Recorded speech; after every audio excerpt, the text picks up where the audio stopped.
Kim Tae had never seen anything like the Zephyrian throne room before. The walls were made of some kind of crystal that seemed to glow from within, casting rainbow patterns across the floor. Everything was huge, built for beings much larger than humans. He felt small standing there, but he kept his shoulders straight and his face calm. That was the most important rule of being a diplomat. Never let them see you sweat. Queen Veltara was massive, even by Zephyrian standards. She had 6 arms, each one thick as a tree trunk, and her blue scales glittered under the crystal light. When she moved, Kim Tae could hear the soft scraping sound her scales made against her golden armor. Her silver eyes were cold as winter, ice, and when she looked at him, he felt like a mouse being studied by a hawk. The meeting had gone better than anyone back on Earth had expected. Kim Tae had been negotiating for months, trying to get mining rights to the asteroid belts near Zephyrian space. Those rocks were full of rare metals that humanity desperately needed for their growing space colonies. The Queen had finally agreed. 3 whole asteroid belts in exchange for Earth's advanced farming technology. It was a good deal, maybe even a great one. Kim Tae was already thinking about the celebration dinner he would have when he got back to the human embassy. His wife would be so proud when she heard the news. Their daughter Minji was studying engineering at university, and these new materials would help build the kind of future she deserved. But then Queen Veltara tilted her massive head and said something that changed everything. "There is one more thing, human." Her voice was like rocks grinding together. "Consider it a bonus to our agreement." She gestured with one of her 6 arms toward the shadows behind her throne. Kim Tae squinted, trying to see what she was pointing. "Taisa." At first he thought it was just a pile of grey cloth. Then the cloth moved, and he realized it was a person. A young Zephyrian female stepped into the light, and Kim Tae's heart immediately went out to her. She was small, much smaller than the Queen, with the same blue scales but duller somehow. Where the Queen's scales shimmered like jewels, this girl's looked like old paint. She had 4 arms like all Zephyrians, but 2 of them hung strangely at her sides, as if they didn't work properly. What struck Kim Tae most was how scared she looked. She kept her head down, her silver eyes fixed on the floor. Her whole body seemed to curl in on itself like she was trying to disappear. She wore simple grey robes that were too big for her, making her look even smaller and more fragile. "Take her," Queen Veltara said, and her voice was full of disgust. "A cultural exchange between our peoples." Kim Tae blinked in confusion. "Your Majesty, I'm not sure I understand. Her name is Su-Jin." The Queen spoke the name like it tasted bad. "She is my daughter, but she brings only shame to the royal family. Look at her, weak, defective, useless. Only 2 of her arms work properly. Her scales have no proper shine. She cannot fight like a true Zephyrian warrior should." Each word hit the girl like a physical blow. Kim Tae watched her flinch and shrink, further into herself. Her silver eyes filled with tears that she tried desperately to hide. Kim Tae felt anger rising in his chest. He had a daughter of his own back on Earth, and he could never imagine speaking about her this way. Minji was strong and smart and brave, but even if she wasn't, she would always be precious to him. How could any parent be so cruel? "Your Majesty," he said carefully, "perhaps we should discuss this privately." "There is nothing to discuss," the Queen cut him off. "Take her with you, or our mining agreement is void. I hear humans are soft-hearted toward the weak and broken. Let her be your problem now instead of mine." The girl, Su-Jin, looked up for just a moment, and Kim Tae saw something in her frightened, silver eyes that reminded him so much of his own daughter. It was the look of a child who had been told too many times that she wasn't good enough, wasn't wanted, wasn't loved. Kim Tae's hands clenched into fists at his sides, but he kept his voice steady. He was a diplomat, and Earth needed those mining rights. But looking at this scared, abandoned child, he knew he couldn't leave her here with a mother who clearly hated her. Kim Tae's ship was small but comfortable, designed for long diplomatic missions. It had a tiny kitchen, 2 sleeping quarters, and a main cabin with large windows that showed the stars streaming by. Usually, Kim Tae enjoyed these solo flights. They gave him time to think and plan. But this trip was different. He wasn't alone. Su-Jin had barely moved from the corner where she had curled up, right after they left her mother's planet. She sat with her knees pulled up to her chest, all four arms wrapped around herself like a shield. Her silver eyes darted around nervously whenever Kim Tae walked by, as if she expected him to suddenly turn mean like everyone else in her life. Kim Tae tried to give her space at first. He figured she needed time to process everything that had happened. Being abandoned by your own mother and handed off to a complete stranger from another species, that had to be overwhelming for anyone, especially someone so young. But after 6 hours of complete silence, Kim Tae started to worry. Soo-jin hadn't eaten anything, hadn't asked for water, hadn't even asked where the bathroom was. She just sat there staring at the floor like she was waiting for punishment. "Are you hungry?" Kim Tae asked gently, keeping his distance so he wouldn't scare her. "I have some food if you'd like." Soo-jin glanced up quickly, then looked away. "I don't want to be trouble," she whispered in heavily accented but clear human language. "You're not trouble," Kim Tae said, surprised by how well she spoke. His language. Most Zephyrians he'd met could barely manage basic phrases. "When did you learn to speak human so well?" "I studied your language records in the palace library," she said quietly. "Mother said it was a waste of time, but I liked learning how your words fit together differently than ours." Kim Tae felt another flash of anger at the Queen. Here was clear evidence of Soo-jin's intelligence, and her mother had called it worthless. He went to the small kitchen and prepared 2 meals. Simple, rice and vegetables that most species could digest safely. When he brought Soo-jin her plate, she stared at the fork like it was some kind of alien artifact. "I don't know how to use this," she admitted, her cheeks turning a darker shade of blue with embarrassment. "That's okay," Kim Tae said, sitting down across from her. "Here, let me show you." He demonstrated how to hold the fork, how to scoop up the food. Soo-jin watched carefully, then tried to copy him. But with 4 arms, she kept getting confused about which hand to use. She dropped food twice, and Kim Tae saw tears starting to form in her silver eyes. "Hey, it's okay," he said quickly. "You know, when I first visited a Zephyrian world years ago, they served food on these crystal plates that you were supposed to eat from directly. I tried to use my hands like I would with human finger foods, and I ended up cutting my palm on the sharp edges, bled all over their fancy dinner table." Soo-jin looked up, surprised. "Really?" "Really. The ambassador had to bandage my hand right there in front of everyone. I was so embarrassed." Kim Tae chuckled. "Learning new ways of doing things is always awkward at first. There's no shame in it." For the first time since they'd met, Soo-jin almost smiled. It was just a tiny upturn at the corners of her mouth, but it transformed her whole face.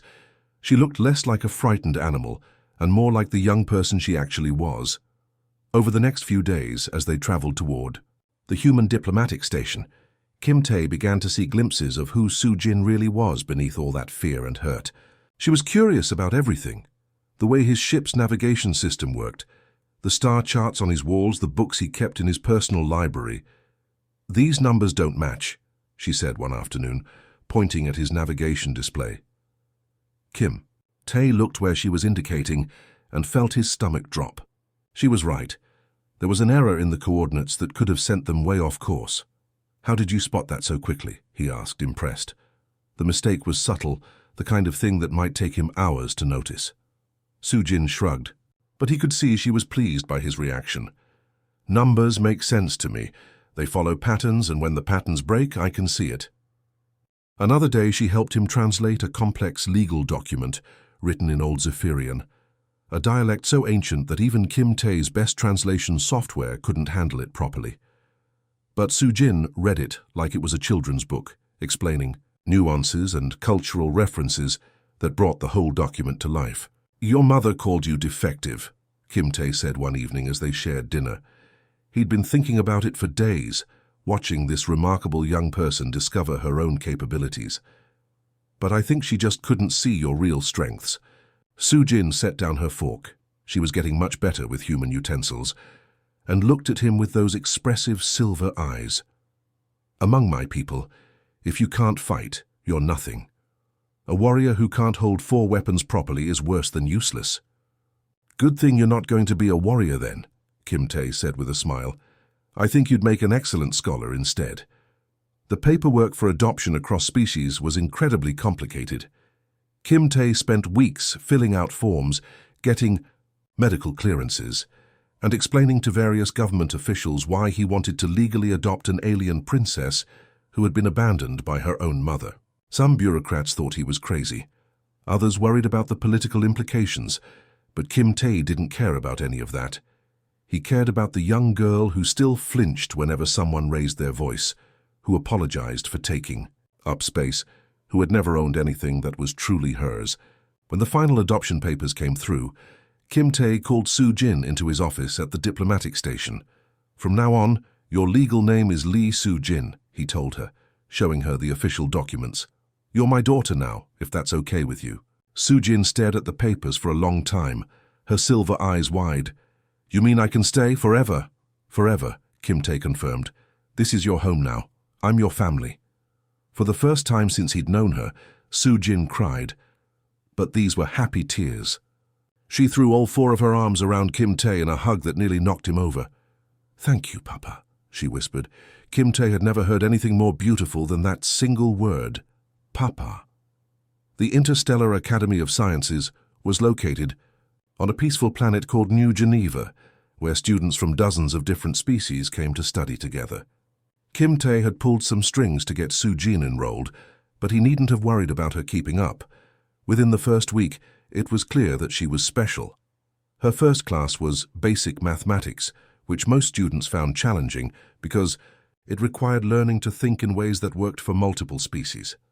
Humans thought in base 10, Zephyrians used base 12, and the insectoid klaxons worked in base 16. The professor, Dr. Park, expected most students to struggle with the conversions. Soo Jin finished the entire semester's worth of problems in 3 days. "I don't understand," Dr. Park told Kim Tae during a parent-teacher conference. "She's solving equations that graduate students find difficult, and she's doing it in her head without even using a calculator." Kim Tae smiled proudly. Her mother thought math was a useless skill for a warrior. Imagine that. In xenobiology class, Soo Jin's unique background gave her insights that amazed her professors. She understood instinctively how different body structures affected behavior and culture. When they studied the six-armed hecaton chiris, she could explain why their art focused on symmetrical patterns in ways that other students couldn't grasp. "It's not just about having more hands," she explained to her confused classmates. "When you have 6 arms, you think about balance differently. Everything has to work together, or you fall over. That's why their buildings all have those spiraling supports. They're designed the same way their bodies work." Her linguistics professor, Dr. Yuki, was particularly impressed. Most students struggled to learn even one alien language well enough to hold a basic conversation. Soo Jin was fluent in 7 languages and could switch between them without missing a beat. "She doesn't just translate words," Dr. Yuki explained to Kim Tae. "She translates concepts. She understands that some ideas simply don't exist in certain cultures, and she finds creative ways to bridge those gaps." But it was Soo Jin's work on translation algorithms that really set her apart. Traditional translation programs worked by matching words and grammar patterns, but they often missed cultural context and emotional nuance. Soo Jin developed a new approach that considered the entire cultural background of both the speaker and the listener. Her breakthrough came when she was trying to translate a poem from the gas giant dwellers called the Nebulans. Their language had 17 different words for loneliness, each with subtle emotional differences that had no equivalent in human languages. "The problem isn't finding the right words," Soo Jin explained to her research group. "The problem is helping humans understand why Nebulans need 17 different words for loneliness in the first place." Her solution was revolutionary. Instead of just translating words, her algorithm provided cultural context, emotional background, and even sensory information when needed. When a Nebulan spoke about Velthara, a specific type of loneliness felt when floating alone in the vast emptiness between planets, Soo Jin's program didn't just translate it as loneliness. It explained the cultural significance of solitude in Nebulan society, the way their gas giant environment shaped their emotional landscape, and why this particular feeling was considered both beautiful and terrifying. The academic world took notice immediately. Linguistics professors from across the galaxy requested copies of her work. The Galactic Communication Council invited her to present her research at their annual conference, an honor usually reserved for senior researchers with decades of experience. Kim Tae watched from the audience as his daughter stood confidently on stage, explaining her revolutionary ideas to some of the most brilliant minds in the galaxy. Gone was the scared, hunched child who had cowered in her mother's throne room. In her place stood a young woman who knew her own worth, who spoke with quiet authority about subjects she had mastered through pure determination and natural brilliance. After her presentation, as distinguished professors crowded around to ask questions and offer collaborations, Kim Tae felt his heart swell with pride. This remarkable young person wasn't just his adopted daughter. She was going to change the universe, and her birth mother had called her defective. The thought still made Kim Tae angry, but now it also made him grateful. If Queen Veltara had recognized Su Jin's potential, she never would have let her go. Her blindness had become humanity's greatest gift. Kim Tae was reviewing budget reports when his office door burst open so suddenly that papers flew off his desk. Su Jin practically bounced through the doorway, her silver eyes sparkling with an excitement he'd rarely seen before. She was clutching a data pad to her chest, like it contained the secrets of the universe. "Papa, you have to see this," she exclaimed, barely able to contain herself. "I finally cracked it. The Andromedan syntax problem that's been driving linguists crazy for decades." Kim Tae pushed his boring budget paperwork aside immediately. When Su Jin got this excited about her research, it usually meant she'd discovered something extraordinary. Over the past 2 years, he'd learned to recognize that particular gleam in her eyes. It meant she was about to change the world again. "Show me," he said, clearing space on his desk. Su Jin spread out her research materials, with all 4 arms working in perfect harmony. It was something Kim Tae had noticed over the months. The 2 arms her mother had called defective worked just fine when Su Jin was focused on something she loved. Charts, graphs, linguistic breakdowns, and complex mathematical formulas covered every inch of his desk surface. "Okay, so you know how the Andromedans have been part of the Galactic Council for 30 years, but we still can barely understand half of what they're trying to say." Su Jin began, her words tumbling out fast with excitement. Kim Tae nodded. The Andromedans were a mystery to almost everyone. They were clearly intelligent. Their technology was centuries ahead of most species, but their language was so complex that even the best translation programs could only manage about 60% accuracy. Diplomatic meetings with them were exercises in frustrated confusion. "Everyone's been trying to solve this by focusing on their grammar structure," Su Jin continued, pulling up holographic displays that showed sentence patterns and word formations. "But that's not the real problem. The issue isn't how they arrange their words, it's how they think about time itself." She manipulated the hologram, showing Kim Tae a 3-dimensional model that looked like a web of interconnected bubbles. Humans think about time in a straight line, past, present, future, one after another. Zephyrians think about time in cycles. Everything repeats, like seasons or generations. But Andromedans don't think in lines or cycles at all. Kim Tae leaned forward, fascinated. "Then how do they think about it?" "Probability clouds," Su Jin said, her voice filled with wonder. "They don't see events as things that happened, are happening, or will happen. They see every event as existing in multiple potential states simultaneously, with different probability weights." She pointed to the bubble model. "When an Andromedan says something that our translators render as, 'I walked to the market yesterday,' they're not actually talking about a single past event. They're referring to all the possible versions of that trip, the one where they walked quickly, the one where they stopped to talk to friends, the one where it rained, the one where they decided not to go at all. To them, all these possibilities exist at the same time." Kim Tae stared at the display, trying to wrap his mind around the concept. That's completely different from how any other species thinks." "Exactly." Su Jin's excitement was infectious. "Once I realized this, everything else fell into place. Their confusing grammar isn't confusing at all. It's precisely designed to express multiple probability states within a single sentence."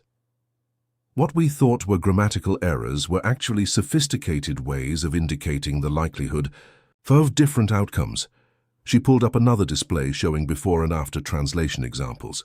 The difference was stunning. Where the old translation programs produced choppy, nonsensical fragments, Sujin's new approach created clear, meaningful communications that preserved the Andromedans' unique way of thinking. "This is incredible," Kim Tae breathed, scrolling through page after page of perfect translations. "Do you realize what this means? We'll finally be able to have real conversations with one of the most advanced species in the galaxy." Sujin beamed with pride, but then her expression grew thoughtful. "Papa, do you think my birth mother would be proud if she knew about this?" The question hit Kim Tae like a punch to the gut. Even after all these years, after all her incredible achievements, Sujin still carried the wounds left by her mother's rejection. She was now recognized as one of the brightest minds in interspecies communication, had won awards, had professors fighting to work with her, and she still wondered if she was good enough for the woman who had thrown her away. Kim Tae set down the datapad and looked directly into his daughter's silver eyes. "Sujin, you've just solved a problem that has stumped thousands of brilliant linguists for 30 years. You've opened the door to understanding an entire civilization that we'd almost given up on. Any parent in the universe would be bursting with pride to call you their child." He paused, choosing his words carefully. "Your birth mother had the chance to nurture this incredible mind of yours, to support your curiosity, to celebrate your discoveries. Instead, she chose to see only what you couldn't do instead of the amazing things you could do. If she feels anything now, it should be shame. Shame that she was too blind and too foolish to recognize the treasure she had right in front of her." Sujin's eyes filled with tears, but she was smiling. "I'm glad she gave me to you instead." "So am I," Kim Tae said, pulling her into a hug. "So am I." As he held his daughter, Kim Tae couldn't help but think about the irony of it all. Queen Veltara had intended to get rid of an embarrassment, to dump her defective child on the humans and wash her hands of the problem. Instead, she had given humanity one of the greatest gifts in galactic history, a brilliant young woman who was literally changing how species understood each other across the stars. Kim Tae was having breakfast with Sujin on the Academy's peaceful terrace when the priority message alert started blaring from his communication device. The harsh sound cut through the morning air like a knife, making both of them jump. Priority alerts were reserved for genuine emergencies, wars, natural disasters, or major diplomatic crises. "What could that be?" Sujin asked, setting down her cup of tea. She had grown to love human breakfast customs, especially the quiet morning conversations they shared before classes began. Kim Tae frowned as he activated the message. The holographic display showed the official seal of the Zephyrian Empire, which immediately made his stomach clench with worry. It had been 2 peaceful years since they'd had any contact with Queen Veltara's government. The Queen's image materialized above the device, and Kim Tae was struck by how much older she looked. Her scales had lost some of their luster, and there were new scars across her arms, evidence of recent battles. When she spoke, her voice carried the same arrogant tone as always, but there was something desperate underneath it. "Human diplomat," she began without any greeting or courtesy. "You will return my daughter to me immediately. The royal family has experienced losses recently. Princess Sujin is needed to fulfill her duties to the throne." Kim Tae felt Sujin stiffen beside him. Her silver eyes went wide with shock and something that looked like old fear creeping back in. The Queen continued, "You have 14 standard days to deliver her to the palace. This is not a request. It is a command. Failure to comply will result in the immediate cancellation of all treaties between our peoples, including the mining rights you value so highly." The message ended abruptly, leaving them sitting in stunned silence. The peaceful morning suddenly felt shattered, as if a storm cloud had appeared out of nowhere to block out the sun. 14 days, Sujin whispered, her voice barely audible. "She gives me away like trash, ignores me for 2 years, and now she wants me back with 14 days' notice." Kim Tae reached over and took one of her hands, something that had taken months for her to feel comfortable with when she first arrived. "What do you want to do?" "I won't go," Sujin said, and her voice grew stronger with each word. I absolutely will not go back to that place. She threw me away like garbage when I was inconvenient, and now that she needs an heir, suddenly I'm useful again? No, this is my home. You're my family. I'm not some chess piece she can move around whenever it suits her political needs. Kim Tae felt proud of her fierce determination, but he had to be honest about the situation. I support whatever choice you make completely, but I need to tell you what this means. Those mining rights she mentioned, they're not just valuable. To Earth, they're essential. Our colonies depend on those rare metals. Without them, we might have to abandon 3 different settlements. He watched her face carefully as he continued. The Galactic Council has a strict policy about not interfering in royal succession disputes. If Queen Veltara formally demands your return, and we refuse, Earth could face economic sanctions from other worlds that don't want to get involved in the conflict. So-Jin was quiet for a long moment, staring out at the Academy gardens, where students from a dozen different species were walking to their morning classes. Kim Tae could practically see her brilliant mind working through all the political implications and potential consequences. So if I stay here, I'm not just defying her, I'm potentially hurting millions of innocent humans who depend on those resources, she said finally. That's one way to look at it, Kim Tae agreed. But there might be other options we haven't considered yet. Soo-Jin turned to look at him with a sudden spark in her silver eyes. What if we went back, but not because she commanded it? What do you mean? A slow smile spread across her face, the same expression she got when she was about to solve an impossible problem. She wants her daughter back because she needs an heir with royal blood, but she has no idea who her daughter has become. What if we return not to submit to her demands, but to show her exactly what she threw away? Kim Tae raised an eyebrow. That sounds like it could be either brilliant or completely disastrous. Maybe both, Soo-Jin admitted with a laugh. But Papa, I've been working on something, a project that could revolutionize interstellar communication, on a scale even bigger than the Andromedan breakthrough. I need access to Zephyrian quantum resonance chambers to complete it, and those are only available on the homeworld. She leaned forward eagerly.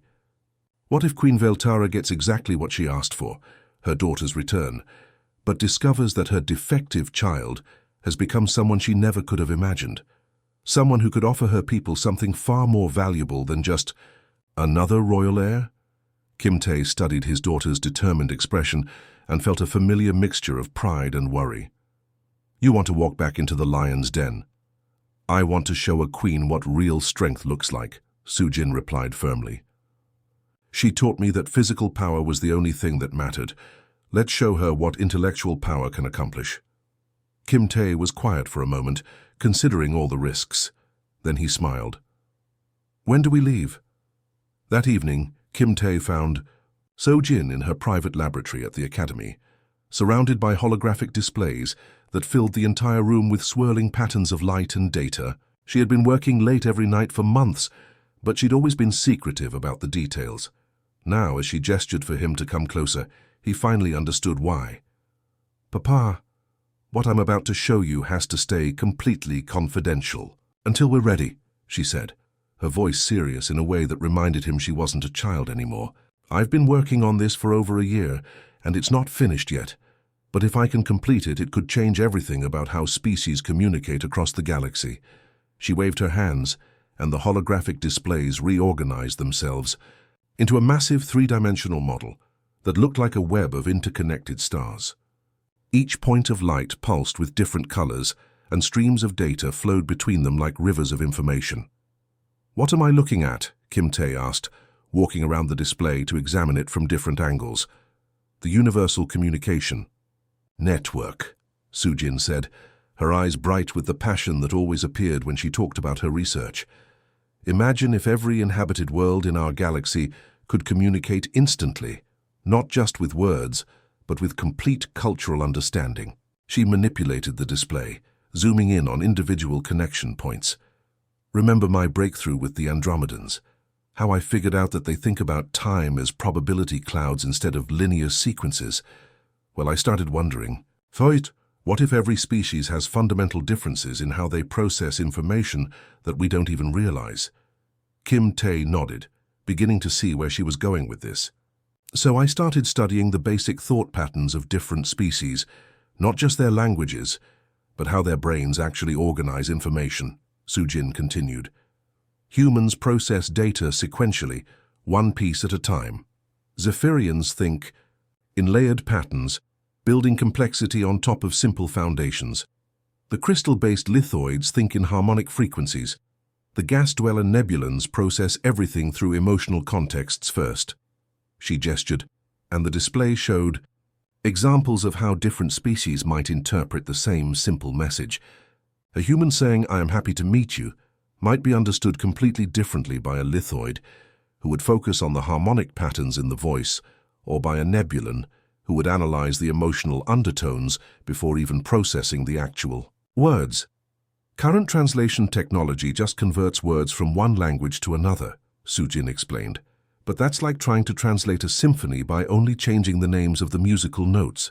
You lose all the melody, all the harmony, all the emotional content that makes it beautiful.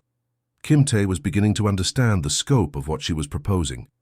You want to create a system that doesn't just translate languages, it translates entire ways of thinking. Exactly! Sujin's excitement was infectious. But it's more than that. The network would also provide real-time cultural context, emotional interpretation, and even sensory translation when needed. Imagine if a human diplomat could not only understand what a lithoid was saying, but actually experience how the lithoid's crystalline thought processes work. She zoomed the display out again, showing the full galactic network. Every species would have communication nodes that understand their unique cognitive patterns. When someone sends a message, it doesn't just get translated into another language. It gets completely reformatted to match how the recipient species naturally thinks and feels. Kim Tae stared at the display in amazement. This could eliminate misunderstandings that have led to wars. That's just the beginning, Sujin said. Think about scientific collaboration. Right now, a breakthrough by human researchers might take years to be properly understood and implemented by other species because we all approach problems so differently. With this network, ideas could be shared instantly in ways that make sense to everyone. She pulled up another section of the display showing potential applications. Medical knowledge could be shared between species with completely different biologies. Art and music could be translated so that other species could actually experience the emotional content the way the creators intended. Even concepts that don't exist in certain cultures could be explained through experiential translation. Kim Tae walked slowly around the massive holographic model, his mind reeling with the implications. This is incredible, Sujin. But what? Do you need to finish it? Her expression grew more serious. The theoretical framework is complete and I've built working prototypes for several species. But to create the full network, I need access to quantum resonance chambers, specifically the type that only exists on the Zephyrian homeworld. She manipulated the display to show the technical specifications. Zephyrian quantum chambers can simulate the neural patterns of multiple species simultaneously. Without them, I can only test the network one species at a time. To prove that it actually works for real-time multi-species communication, I need those chambers. And those chambers are controlled by your birth mother, Kim Tae said, understanding the full situation now. She wants her daughter back, Sujin said with a determined smile. Let's show her what her daughter has become.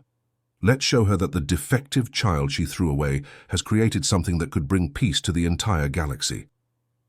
Kim Tae looked at his brilliant daughter, standing confidently in front of her revolutionary creation, and felt his heart swell with pride. Queen Veltara had called Sujin worthless because she couldn't swing 4 swords at once. But Sujin had built something far more powerful than any weapon, a tool that could unite civilizations.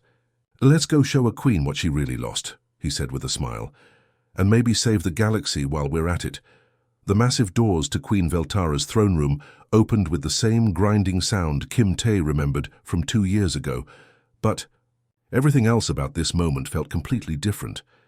Last time he had walked in alone, uncertain and worried about a scared child cowering in the shadows. This time Sujin walked beside him with her head held high, wearing the deep blue uniform of an Academy senior researcher, with its gleaming badges of academic achievement. The queen sat on her crystal throne exactly as she had before. But Kim Tae could see the changes immediately. Her golden armor bore fresh dents and scratches from recent battles. Several of her courtiers were missing, likely the family members who had died in the political upheaval. The throne room felt emptier, colder, less magnificent than it had during their first visit. Queen Veltara's 6 silver eyes locked onto Su-jin the moment they entered, and Kim Tae watched the queen's expression shift from expectation to confusion to something that might have been shock. She had clearly been expecting the same broken, frightened child she had thrown away, like unwanted cargo. Instead, she found herself looking at a young woman who walked with confident, measured steps. Su-jin's posture was straight and proud. Her forearms relaxed at her sides instead of wrapped protectively around her body. Her scales, which the queen had once mocked as dull and lifeless, now gleamed with health and confidence. Most striking of all were her silver eyes, no longer fearful and downcast, but bright with intelligence and steady with purpose. "Mother," Su-jin said when they reached the base of the throne. Her voice was calm and clear, carrying easily through the vast chamber. There was no trembling, no stammering, no desperate attempt to make herself smaller. "I've returned as you requested." The queen leaned forward slightly, her massive form casting shadows across the crystal floor. Kim Tae could see her struggling to reconcile the confident young woman before her with the cowering child she remembered. "You look," the queen began, then paused, clearly searching for words. "You look different." "I am different," Su-jin replied simply. "I've found my purpose." The transformation was so complete that some of the remaining courtiers were whispering among themselves, wondering if this could really be the same princess who had been cast out in shame. The grey robes that had hung like rags on her small frame were gone, replaced by the academy uniform that marked her as one of the most promising young researchers in the galaxy. Where once she had hunched her shoulders to hide her supposedly defective arms, now she stood with the poise of someone who had learned to value her own worth. Kim Tae felt a surge of pride as he watched his daughter face the woman who had rejected her. Su-jin showed no signs of the old fear, no desperate need for approval. She stood before the queen as an equal, not as a supplicant begging for acceptance. "The report said you were studying among the humans," Queen Veltara said, her tone carefully neutral. "I assume they taught you some useful skills. They taught me to see my strengths instead of focusing on my weaknesses," Su-jin answered. "They taught me that intelligence can be more powerful than physical force. They taught me that being different doesn't mean being defective." The queen's scales shifted color slightly, a sign of emotional disturbance that Kim Tae had learned to recognize during his diplomatic training. She was clearly thrown off balance by this unexpected development. "You speak with more confidence than before," the queen observed. "Because I have more to be confident about," Su-jin said. "When you gave me away, you told Ambassador Kim that I was worthless, that I brought shame to the royal bloodline. You said I was defective because I couldn't fight like a proper Zephyrian warrior." The queen's 6 eyes narrowed. "Those things remain true. You still cannot properly wield 4 weapons." "You're right," Su-jin agreed calmly. "I cannot fight like a Zephyrian warrior, but I can do something far more valuable." Kim Tae watched as confusion flickered across the queen's features. This conversation was clearly not going the way she had expected. More valuable than defending one's people. "In battle?" the queen asked, her voice carrying a hint of the old disdain. Su-jin smiled, not the frightened, desperate expression she had worn as a child, but the confident smile of someone who knew exactly who she was and what she was capable of. "I can prevent the battles from happening in the first place," she said. "I can build bridges between species that have never understood each other. I can create tools that turn enemies into allies through understanding rather than conquest." The throne room fell silent. Even the courtiers stopped their whispering. Queen Veltara stared at her daughter with an expression that Kim Tae couldn't quite read. Surprise, confusion, and perhaps the first hint of something that might have been respect. "Show me," the queen said finally. Su-jin's smile widened. "I was hoping you'd ask." Su-jin reached into her uniform pocket and pulled out a small device that looked unremarkable, just a silver cube about the size of her palm. But when she activated it, the entire throne room transformed into something magical. Holographic displays bloomed throughout the vast chamber like flowers made of light. Three-dimensional models floated in the air, showing complex mathematical equations, star charts, linguistic breakdowns, and communication networks that stretched across the galaxy. The crystal walls reflected and amplified the projections, turning the cold throne room into a wonderland of swirling data and brilliant discoveries. Queen Veltara jerked backward on her throne, clearly startled by the sudden explosion of information surrounding her.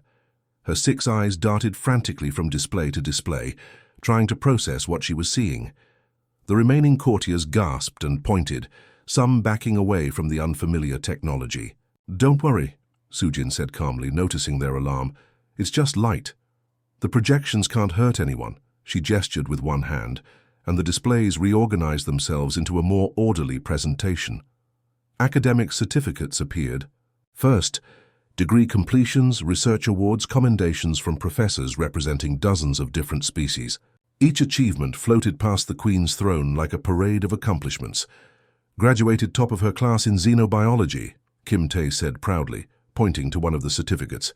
"Received the Galactic Academy's highest honor for innovative research in interspecies communication. Published 17 papers that are now required reading in universities across 3 star systems." The Queen's expression shifted from alarm to confusion to something approaching disbelief. These are real, not fabricated?" "Every single one is verified and documented," Sujin confirmed. "Would you like to see my work on the Andromedan syntax problem?" Without waiting for an answer, she brought up the translation displays that had made her famous among linguists. The old choppy translations appeared first, followed by her revolutionary new approach that captured not just words, but entire ways of thinking. For 30 years, no one could properly communicate with the Andromedans, Sujin explained, as the examples flowed past. Their language seemed impossible to translate because everyone was trying to force their concepts into human or Zephyrian thought patterns. "I realized they think about time as probability clouds instead of linear sequences." Queen Veltara leaned forward, studying the translation examples. Even someone with no linguistic training could see the dramatic difference between the garbled old translations and the clear, meaningful communication Sujin had achieved. "This is extraordinary," the Queen whispered. "You did this." "She revolutionized an entire field of study," Kim Tae said, unable to keep the pride out of his voice. "The Galactic Communication Council considers her work a breakthrough comparable to the invention of faster-than-light travel." But Sujin wasn't finished. She gestured again, and the academic achievements faded, replaced by something even more impressive: the universal communication network she had been developing in secret. The massive galactic model filled the center of the throne room, its interconnected nodes pulsing with light as data streams flowed between star systems. Queen Veltara stood up from her throne for the first time during the entire meeting, walking closer to examine the incredible display. "What is this?" she asked, her voice barely audible. "The future," Sujin said simply. "A communication network. That doesn't just translate languages, it translates entire ways of thinking. Every species in the galaxy would be able to understand each other, not just with words, but with complete cultural and emotional context." She manipulated the display, showing how conflicts between species often arose from simple misunderstandings that escalated into wars. Imagine if the war between the Crystal Confederacy and the Gas Dweller Alliance had never happened, because they could actually understand each other's perspectives. Imagine if scientific breakthroughs could be shared instantly between species with completely different ways of thinking. The Queen walked slowly around the galactic model, her 6 eyes wide with amazement. "The scope of this, it's beyond anything I could have imagined." "It could prevent wars," Sujin continued. "It could facilitate scientific collaboration that advances every civilization. It could create understanding between species that have been enemies for centuries. All through the power of true communication." Kim Tae watched the Queen's face as the full implications sank in. This wasn't just impressive research. This was technology that could reshape the political landscape of the entire galaxy. A ruler, who controlled access to such a network, would wield influence beyond anything achieved through military conquest. "This is your work?" Queen Veltara whispered, turning to stare at her daughter with new eyes. "Our daughter's work," Kimte said firmly, emphasizing the word our. "The child you called defective has become one of the most brilliant minds of her generation. While you were training warriors to fight battles, she was learning to prevent the battles from happening at all." Sujin stepped forward, moving closer to her birth mother with confidence that would have been impossible 2 years ago. "I'm not here to reclaim my place in the royal succession," she said clearly. "I don't want a crown or a title or a place in your court." The queen looked confused. "Then why did you come?" "I came to offer you something far more valuable than another warrior princess," Sujin replied. "I'm offering you a future where strength is measured not in weapons wielded, but in bridges built between worlds, where the Zephyrian Empire could be remembered not for conquest, but for bringing peace to the galaxy." The throne room fell silent, except for the soft humming of the holographic displays. Queen Veltara stared at her daughter, clearly struggling to reconcile this brilliant innovator with the child she had rejected as worthless. "You would share this technology with us?" she asked slowly. Sujin smiled. "I would share it with everyone. That's what makes it powerful." The silence in the throne room stretched on for what felt like hours. Queen Veltara stood motionless among the floating holographic displays, her massive frame trembling in a way that Kimte had never seen before. Among Zephyrians, physical trembling was a sign of profound emotional shock, the kind that happened when everything you believed about the world suddenly turned out to be wrong. Her 6 arms shook as she reached out to touch one of the holographic models, her scaled fingers passing harmlessly through the light projections. She was trying to make sense of what she was seeing, trying to understand how the worthless child she had discarded could have created something so magnificent. "I don't understand," she whispered, her voice barely audible in the vast chamber. "How is this possible? You were nothing, weak, broken, a shame to our bloodline." Sojin watched her birth mother struggle with emotions that seemed too big for even her massive frame. There was no anger in Sujin's silver eyes, no desire for revenge or cruel satisfaction, just sadness for what could have been, and perhaps a small amount of pity. "I was never broken," Sujin said gently. "I was just different. You saw my differences as flaws because they didn't fit your idea of what strength should look like." The queen's trembling intensified. In Zephyrian culture, admitting you were wrong was almost unthinkable, especially for royalty. But the evidence floating all around her made denial impossible. I was wrong," she managed to say, the words seeming to cause her physical pain. "About you. About what strength truly means. About what makes someone valuable." Kimte felt his heart ache as he watched this proud, arrogant ruler finally confront the magnitude of her mistake. Queen Veltara wasn't just admitting she had been wrong about her daughter. She was realizing that her fundamental understanding of power and worth was deeply flawed. "Yes, you were wrong," Sujin said simply, without cruelty or satisfaction.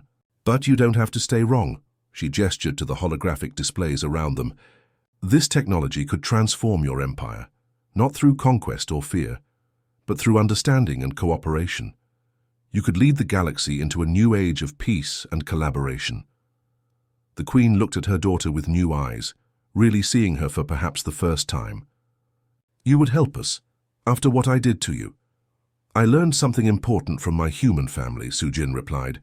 "Forgiveness isn't about pretending the hurt never happened. It's about choosing to build something better, instead of staying trapped in the pain." What followed were the most intense negotiations Kimte had ever witnessed. For 6 hours, they worked out the details of how Sujin's communication network would be implemented. The Zephyrian Empire would provide access to their quantum resonance chambers, allowing Sujin to complete her revolutionary technology. In return, they would become the first major power to adopt the network, giving them significant influence in the new galactic communication system. But more than that, Queen Veltara agreed to something unprecedented, a formal apology to be broadcast across Zephyrian space, acknowledging that she had been wrong about her daughter and announcing a post-E new philosophy for the Empire. Strength would no longer be measured only in military might, but also in scientific achievement, diplomatic skill, and the ability to build bridges between different peoples.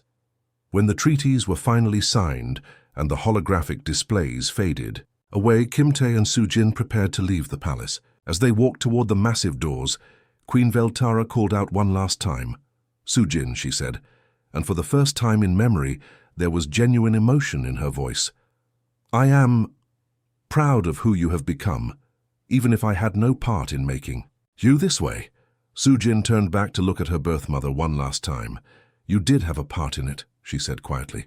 "Your rejection taught me to find my worth in something other than other people's approval. In a strange way, giving me to the humans was the greatest gift you could have given me." As they walked through the crystal corridors toward their ship, Kim-tae couldn't help but marvel at the incredible journey they had taken. 2 years ago, he had left this palace with a scared, broken child who believed she was worthless. Now he was leaving with a confident young woman who was about to change the galaxy. "Are you okay?" he asked as they reached their ship. Soo-jin smiled, the bright, genuine smile of someone who had finally made peace with her past. "I'm perfect," she said. "I'm exactly who I was meant to be." Behind them, in the empty throne room, Queen Veltara sat alone with her thoughts. For the first time in her life, she truly understood what she had lost when she threw away her daughter. But perhaps more importantly, she was beginning to understand what humanity's compassion and wisdom had helped that daughter become. The scared child who had been given away like an unwanted burden had returned as a bridge between worlds, carrying with her the power to reshape the galaxy through understanding rather than conquest. And in doing so, she had given her birth mother the greatest lesson of all, that true strength comes not from the ability to destroy, but from the courage to build something better.